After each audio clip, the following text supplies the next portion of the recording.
So let's talk about Kyrie Irving. He's one of the most polarizing figures in the NBA and probably all over the country, even before this issue with the vaccine and whether or not he's going to get it or not. But I want to focus today on this issue he's having with the Brooklyn Nets and the city of New York.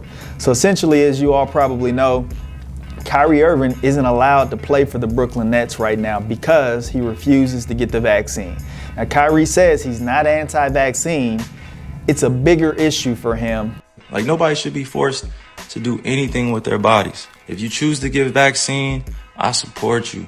If you choose to be unvaccinated, I support you. Do what's best for you. I stand for so many things bigger than this game.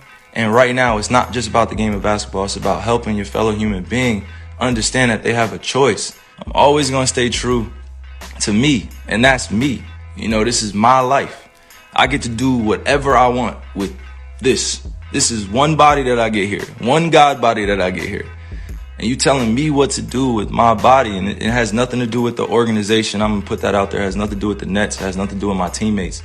This has everything to do with what's going on in our world, and I'm being grouped in to something that's bigger than just the game of basketball. Private employers basically forcing or mandating employees, such as himself, to have to get vaccinated in order to make a living for themselves. At the end of the day, it's really not his employer that's forcing it.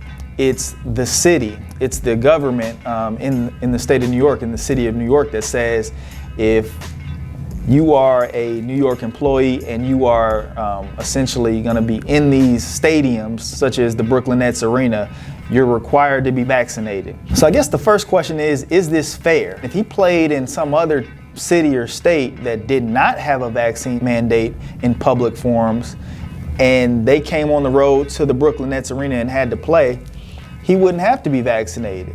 It seems a bit hypocritical to me to require him to do it, but not require folks from out of state to do it. I can understand why he's pushing back because of that narrative and because it just seems a little bit inconsistent.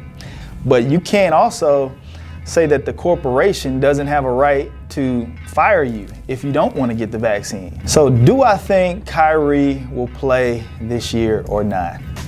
I don't think he will. He seems like the type of person, when he makes up his mind and he really feels a way about it, I don't think he's going to do an about face, and I don't think he's going to do it for money. I think he's done very well in his career. You know, he's clearly a good person and thinks about other people. He's given to, the children of George Floyd. He's done tons of philanthropic things. I think he's got a focus on a lot of things outside of basketball as well. So I don't see Kyrie doing an about face on this issue. He seems to have even doubled down on it, even more so over the past few days and weeks. So I don't think we're going to see the great Kyrie Irving playing this year. I would love to see him play, but unless there's something changes with the laws out there and whether they're going to give him an exception or not, then I just don't see it happening.